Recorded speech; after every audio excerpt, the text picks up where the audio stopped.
What's up, y'all? Back again today with a very special video. So today I want to do something different, and I want to make this video particularly for my sons. It's Father's Day today, so I want to label this video Happy Father's Day. I'm not going to take too much of your time, but I do have something important to say. So this video is for Christian Lee, Cameron Lee, and Daniel Lee.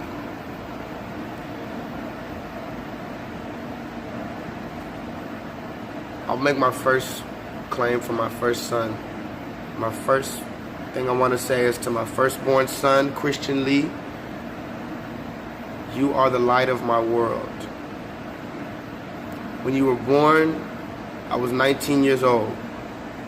Your mom was 18.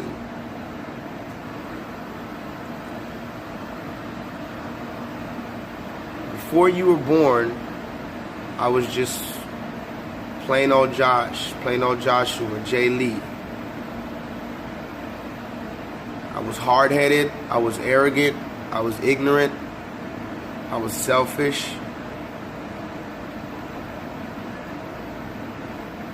And I was very prideful. And when I had you, or better yet, when I found out that your mother was pregnant with you, my first thought was that I didn't want to be a dad. So I tried to pressure your mom to get rid of the pregnancy. I told your mom, Chris, I told your mom I didn't want to be a dad. I was too young. I didn't know how to be a dad. So I tried to pressure her to get an abortion. I did. That's true. She might not, nobody ever may have told you that. But I'm telling you now because this is the truth. She didn't want to get an abortion. She knew she wasn't ready either. She was younger than me. She didn't know what it took to be a mother either, but she knew that she just didn't want to get rid of the baby. So me and her got into a few arguments over a few course of the weeks, because at the time it was me and your mom and your grandma and your aunt all staying in the same house. And so me and your grandma, should I say, your mom's mom, we didn't want you to be pregnant. We both thought that we weren't ready to be parents. So me and your grandma, we tried to get your mom to get rid of the pregnancy. And when she didn't, she became mad at both of us. And then me and your mom went to therapy. We went to counseling. And that's where your mom opened up to me and told me how upset she was at me that I wanted to get rid of the pregnancy. And from then on, that's when I said, okay, well, this is the reality. I have to get ready for this. So that's when we started doing the shopping for the cribs and the baby clothes and the diapers. And I just remember one particular time passing by the little boys section, the little infant boys section, and one of the shirts said, it was like a little onesie, and one of the shirts said, I love my daddy. And that was the first time I ever thought in my mind, wow, daddy, that's gonna be my name. And it made me feel weird because I was so used to being called Josh and Joshua and Lee and J. Lee and all this. But to think that my name would be Daddy just made me feel weird. I didn't know what it made me feel. So then we went and got an ultrasound, and that was the first time I actually saw you. They said you were the size of a jelly bean. They said you were this big. Your whole body was this big, right? And that was the first time I can truly say I fell in love with you, son, Christian. I wasn't ready. I know I wasn't. But God, for some reason, gave me the responsibility and the blessing of a child.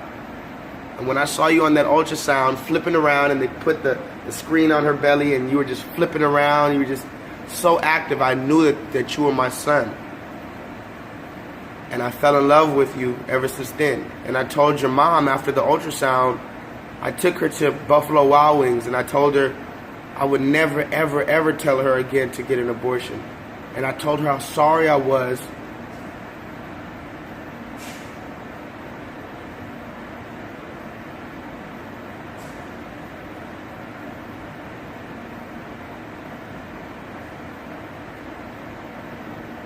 I told her how sorry I was that I told her to get rid of you because you're so beautiful. I told her I would never tell her that again, and I was so foolish for telling her to get rid of you. And your mom is beautiful, inside and out. So we went forward with the pregnancy. You got bigger, started rubbing her belly and talking to you and playing music for you. And one day we were watching this show. We couldn't figure out a name for you. So we were naming all these names. Nobody could figure out a name. We thought maybe we should name you Joshua because that's my name. And maybe we should have a junior.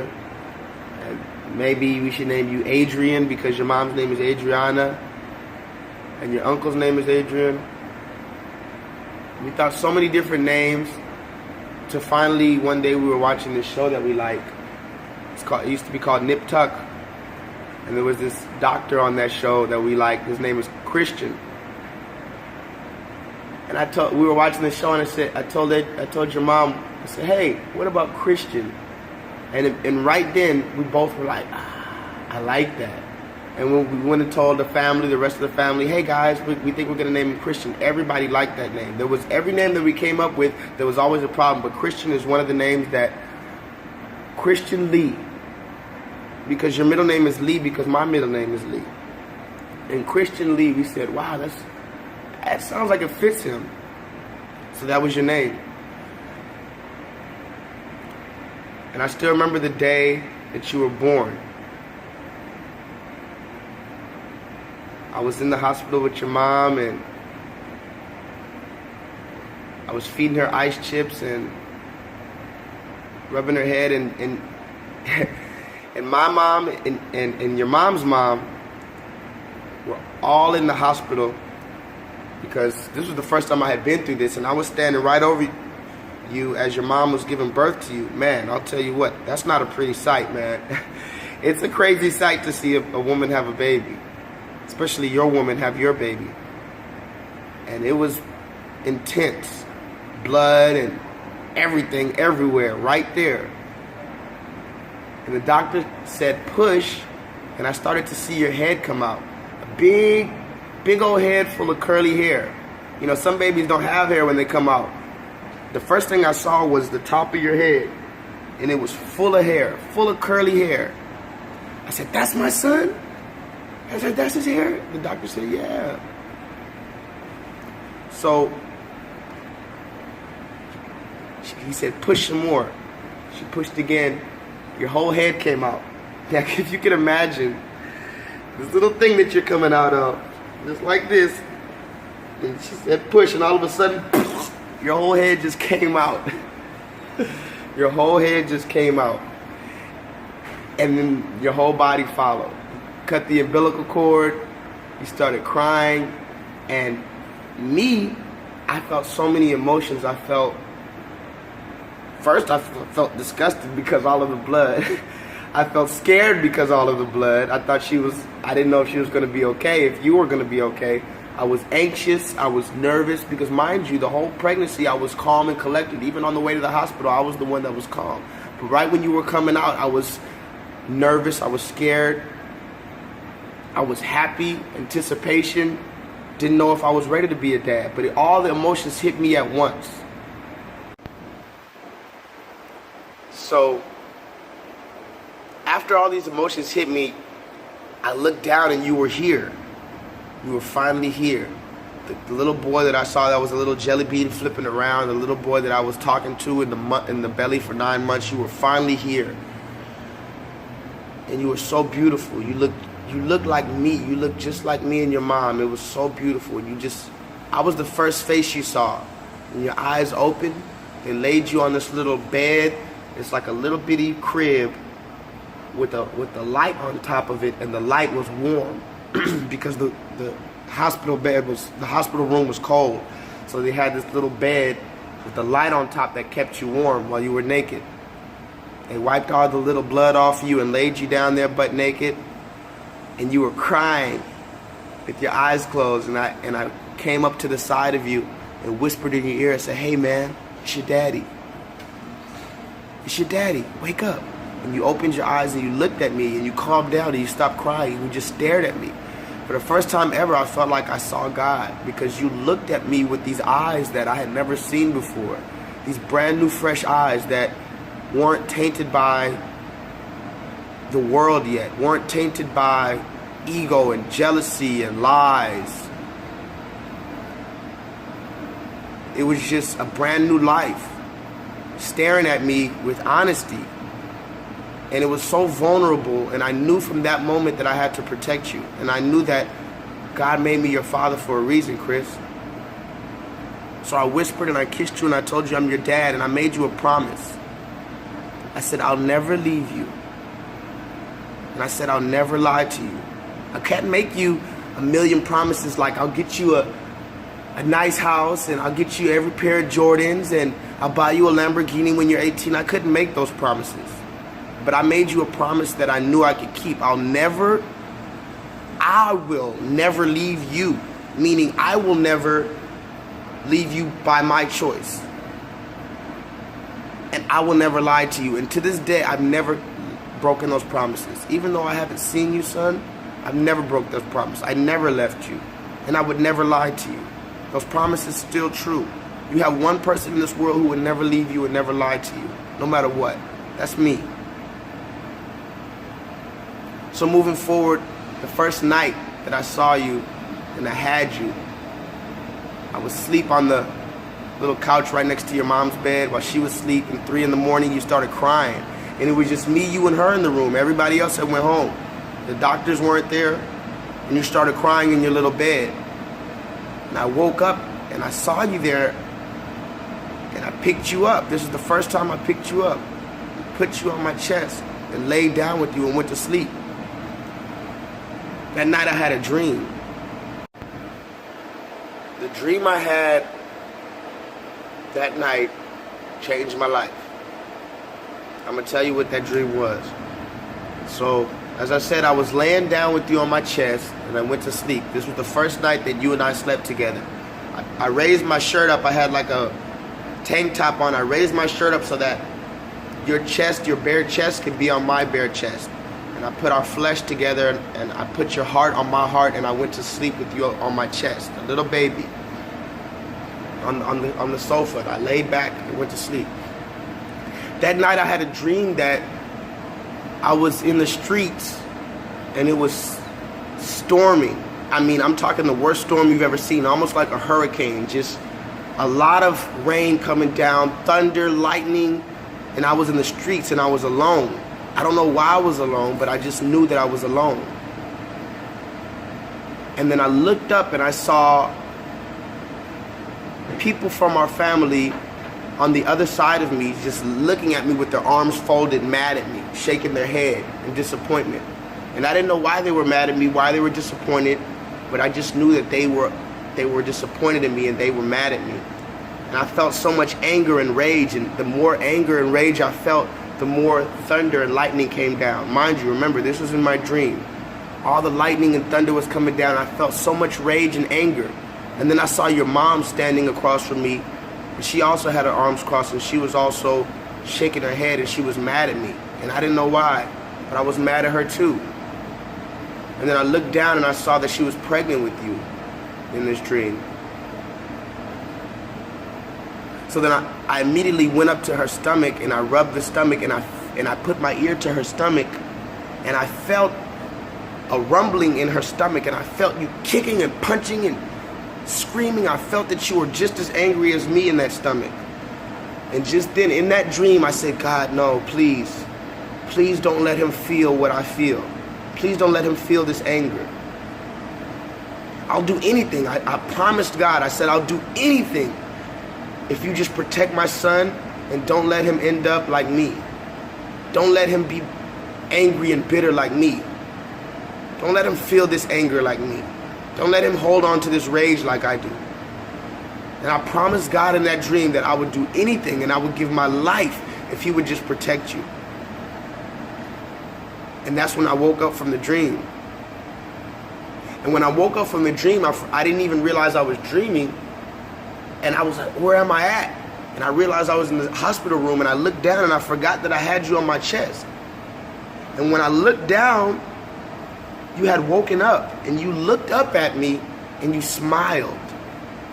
Now, most people say infants don't really smile like that, especially a brand new not even 1 day old baby aren't supposed to smile, but you looked dead in my eyes and you gave the biggest smile. No teeth, just gums. Just gums. Just looked up at me and smiled, the biggest smile. And I just started to cry. Tears of joy, because I knew that God had answered my prayers and he had agreed to my prayer. Because I told him that I would do anything to protect you. And that smile to me, when you smiled at me, I knew that God was telling me that our covenant had been made. And then I started laughing and crying at the same time, and I looked down at you again and you smiled at me again. I'm not lying, son. You smiled like 5 times at me. You just kept smiling at me. And I just kept crying, and I felt the presence of God and the presence of his angels in that room. For the first time in my life, I felt the real presence of angels surrounding and encamping the room. I felt the angels and I saw the angels in that room. They were standing around me in a circle. And I felt so blessed to have you. And I made a promise that I would protect you and I would give my life for you. And I hate to be so dramatic, but you know how I am.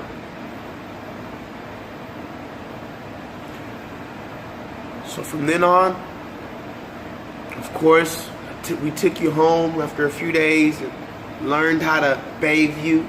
Me and your mom learned how to change you. I helped her breastfeed you.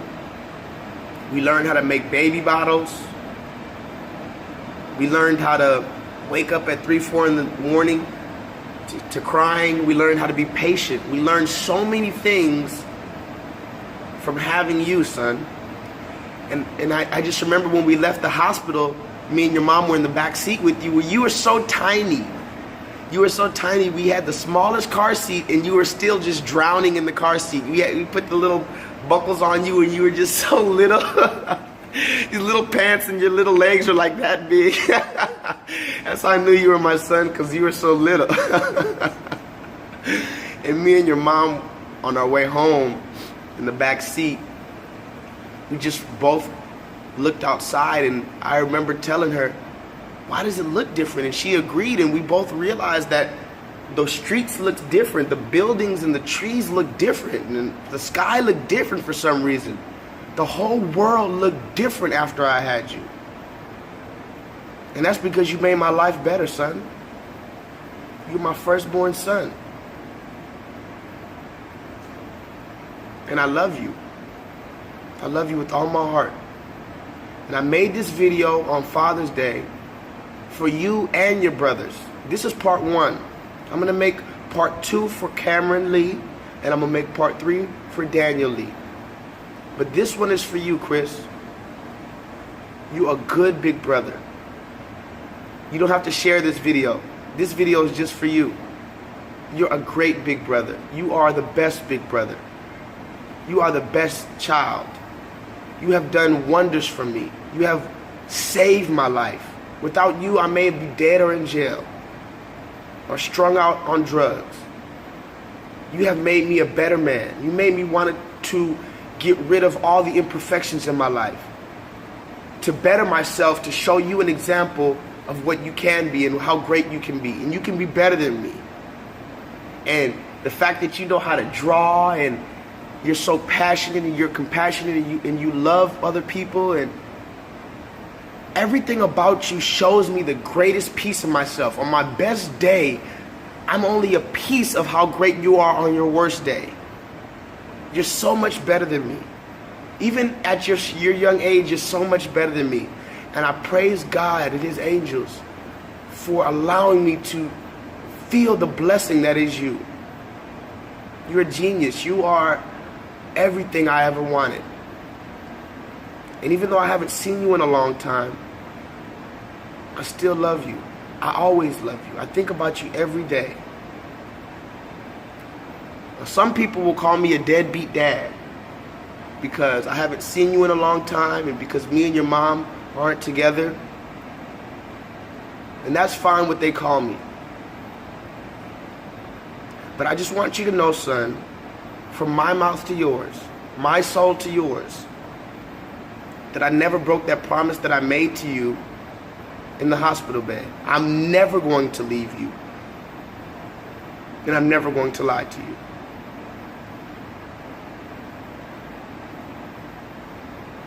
Yes, I have things I need to work on. My anger has always been an issue. My lust, the way I look at women, has always been an issue. I'm telling you this because it may be in you, son, and you may need to understand why these things are in you.